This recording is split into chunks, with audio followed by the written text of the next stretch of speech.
language for parents at home.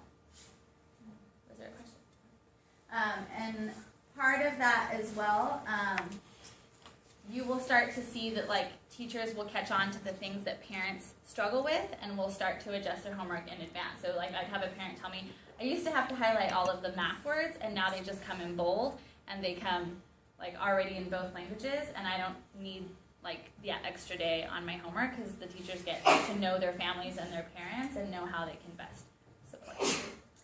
And then starting homework clubs. So we also have an after-school program, but there's groups of kids who are in the bilingual program who have Spanish homework and groups who don't. And our after-school program was gracious enough to adjust their whole system for the needs of our students. And so for the first hour, the kids that are in the bilingual classroom come together, some of them across grade levels, so it might be K2 and then 3-5, so that they can get support from those who can help them. Parents are invited to come at that time if they want to do the homework with their kids, but still leave the kids in the after-school program. And then after the first hour, they also get to choose fun activities to do, and then they go off and back to their grade level groups.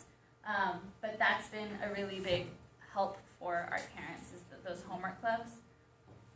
And then parent homework helpline. So a lot of our teachers do orientation at the beginning of the year, and they ask parents who would like to connect with other parents and just take a list of an email, and so they'll start a thread. I've had parents who started like a Facebook page for their class, like different kinds of social media outlets where you can post a question and say like, hey, everybody in Miss Mendoza's class, like, did you get the homework on page 3? Is anyone else struggling with this? Like, how did you solve it? Can somebody translate this for me?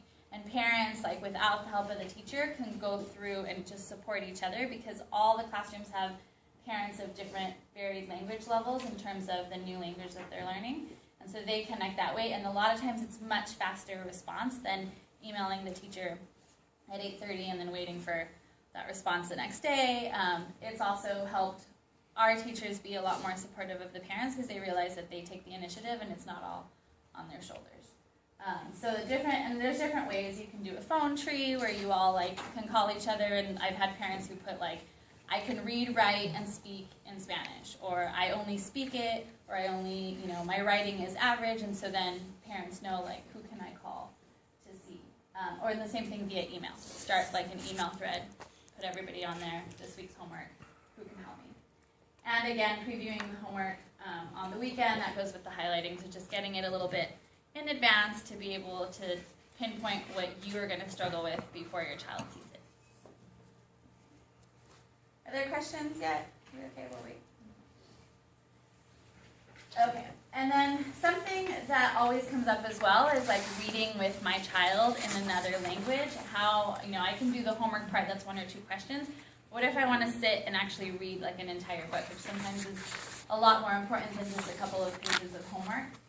So these are a couple of steps that I've done workshops with parents on how to help them. And so always, again, like choosing a book of interest, something that your kids are going to be engaged in, because it might take a little bit longer to get through if you all are struggling with the 2 languages. So you want to make sure that they're going to stay focused throughout the duration of the book. And then before you start making predictions about what will happen in the book, and you can make the prediction in English and ask your child to make their own prediction in Spanish, and maybe even draw it on a piece of paper and like cover it up so you might guess what that prediction will be, to make it kind of a game, or seeing if you have the same prediction and matching those words. So like we both think that there's going to be a surprise at the end of the story. Let's write that down, surprise, sorpresa, got it. Like we're on the same page. And then doing a picture walk. Reading is not just about reading the words on the paper. Right now at our school, we realize that our kids are incredible decoders. They can like read anything on a wall, any newspaper, but they cannot tell us what they read. And so right now our big push is a retell. Like, are you understanding the words on the page? And it's the same thing with your kids. Let them tell the story through a picture walk. So they're going to look at the pictures. If it's a chapter book, they might read a couple of pages and then stop and share with you. Even though you can't read along with them, they can share with you what they read into English. And so now they're doing the translation for themselves and helping you understand what's happening in the story. And you might tell them, like, we're just going to do it every couple of pages so that you can keep along with the book. You might get the book as well, the same book in English and Spanish, and read along with your child so you can have deeper conversations about it. but don't feel that you need to be able to read at the same level in Spanish as your child in order to elicit enough comprehension strategies out of them. And then step 5 was for students who already know how to read in the second language.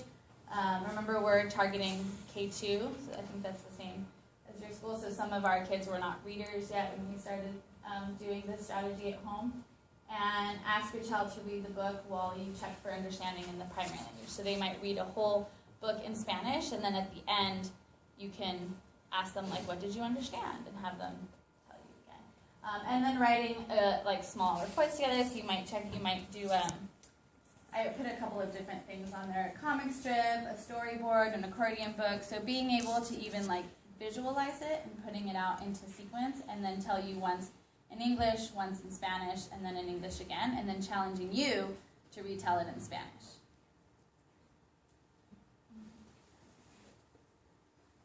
And then we have parents who this is not enough, and they want to also gain enough Spanish so that they're not struggling. Their kids are going to be bilingual learners for the rest of their lives, and they want a little bit more support. We have found a lot of promise with Rosetta Stone. You see like the commercials. We actually started it because we had students who were coming into middle school. My school goes until 8th grade, and who were coming from other countries and didn't speak any English and being in English-only classrooms, and there was an extreme need to help them catch up with their English. So we bought a couple of Rosetta Stones for these kids and saw the results really quickly, and so then decided to do the same thing in Spanish for our students who were coming into the bilingual program a little bit later and had missed kindergarten and first grade worth of bilingual instruction. And so we had them try, it was 30 minutes, 60 minutes a week, so it was an hour, 30 minutes twice a week for some kids on Rosetta Stone in Spanish, and then realized that parents would really benefit from this. And so we got a couple of subscriptions for parents who were interested who came and have also been doing it. Most of our subscriptions are for parents who want to learn English. And then we have a couple who are now starting with Spanish. And it's been really productive because a lot of it, while we talk about conversation, is just some key words and phrases that their kids know that they have trouble remembering. And this program gives them an opportunity to get there. Schools can purchase it on a different fee than a regular one, so but you buy like in bulk, and so it's a little bit cheaper. So that's just an idea, but if you want to learn at home, kids can use it too. I don't recommend it for kids under 2nd grade. There's a writing portion to it, no typing, and some of the reading is like out of context, but I think 2nd grade and up students can also use it at home. And then another big thing that we do first day of kindergarten is we provide our parents with labels of common things in a household and have parents label their house with both English and Spanish so that parents and kids can learn the language together. And we find that parents actually end up learning more Spanish at the beginning than the kids, since they're better readers than the kids, especially in kindergarten, 1st grade. And they start using that, and so then they'll come to school and say, like, I learned 30 words this week around my house. And I'll be like, great, now try taking them off and see if you can still remember the name of that word. And play, like, word hunts with your kids. Give them the cards and have them run around the house and label things and see if they can get it, and then you try it. Things like that. A couple of our parents have started book clubs in the 2nd language. So this is particularly our English-only parents who really want to keep up to speed with our kids who are now bringing home books in Spanish. And so they are reading like 2nd, 3rd grade readers. We have Junie B. Jones, which is a good chapter, like easy chapter book. We have them in English, and they're quick reads, so the parents can read them like pretty quickly, but then when they get them in Spanish, it takes them a little bit longer.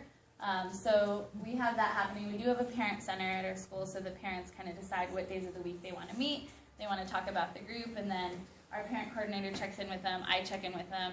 We give them, like awards for kind of completing this task, because it is a lot more work, but just more ideas on how to build your own language.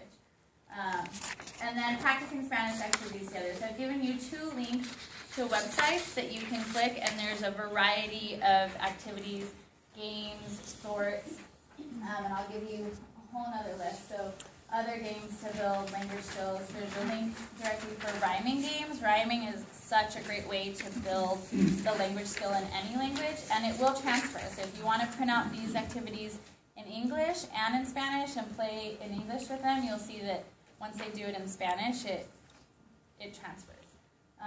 An I Spy game, and it has I Spy you can play like in the car, different places, but it gives you some more structured ideas for how to do it in Spanish, some directions. The same with bingo.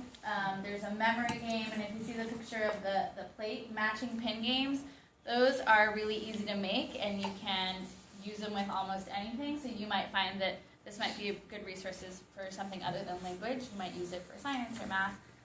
But basically, like on that pie, they have different numbers, and then the pin has the actual number and the kids match. So you might put pictures or words in Spanish on the plate and the same word in English, and then match them up. And you can have your kids check it for you. You can put a picture on the back so that it's self-correcting.